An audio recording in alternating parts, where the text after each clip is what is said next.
Hi friend, birds লাভার Sonu YouTube চ্যানেলে সবাইকে স্বাগত।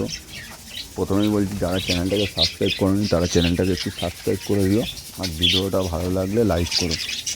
আর কারোর যদি কিছু জানার থাকে পাখি সম্পর্কে কমেন্ট করতে পারো। কমেন্ট করলে আমি যতটুকু জানি তোমাদেরকে বলে হেল্প করব।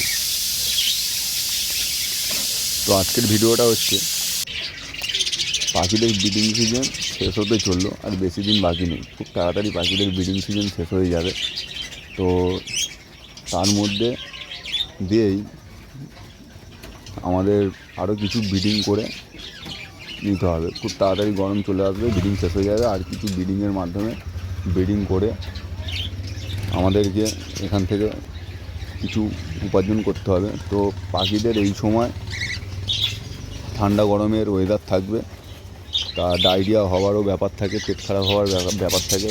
ওয়েদার গরম থাকে, ঠান্ডা থাকে, সেই কারণে তো আমাদের যে খাবারের বাটি, সেই খাবারের বাটি বা জলের বাটিগুলো আমাদের পরিষ্কার পরিচ্ছন্ন রাখতে হবে। বিশেষ করে জলের বাটি পরিষ্কার পরিচ্ছন্ন রাখতেই হবে, কারণ জল যে বাটিতে দেওয়া হয় সেই বাটিতে শ্যাওলা স্যাঁতস্যাঁতে ব্যাপার থাকে, এবং জল থেকেই মেন পাখিদের পেটের সমস্যা হয়, তার থেকেই পাখিদের ডায়রিয়া হয়।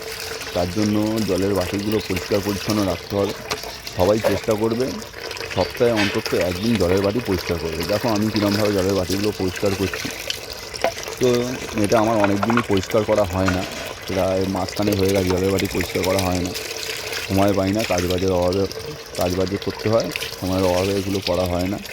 তো আজকে সময় পেয়েছি, ওই জন্য জলের বাটিগুলো পরিষ্কার করছি। আমিও এবার থেকে চেষ্টা করবো যাতে সপ্তাহে সপ্তাহে জলের বাটিগুলো পরিষ্কার পরিচ্ছন্ন রাখা যায়।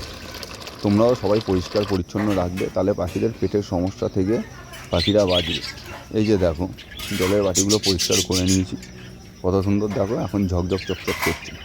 এর আগের বাটিগুলো দেখেছিলে কিরম নোংরা হয়েছিল, এখন দেখো বাটিগুলো কিরম ঝকঝকে চকচকে করছে। তো ভিডিওটা এই ব্যাপারেই করা। তো যারা এখনও চ্যানেলটাকে সাবস্ক্রাইব করো না, প্লিজ চ্যানেলটাকে সাবস্ক্রাইব করো, আর ভিডিওটাকে যদি ভালো লাগে একটা লাইক করে দিও। আর কিছু জানার থাকলে কমেন্ট করে জানতে পারো, যতটুকু পারবো হেল্প করবো। তো ধন্যবাদ।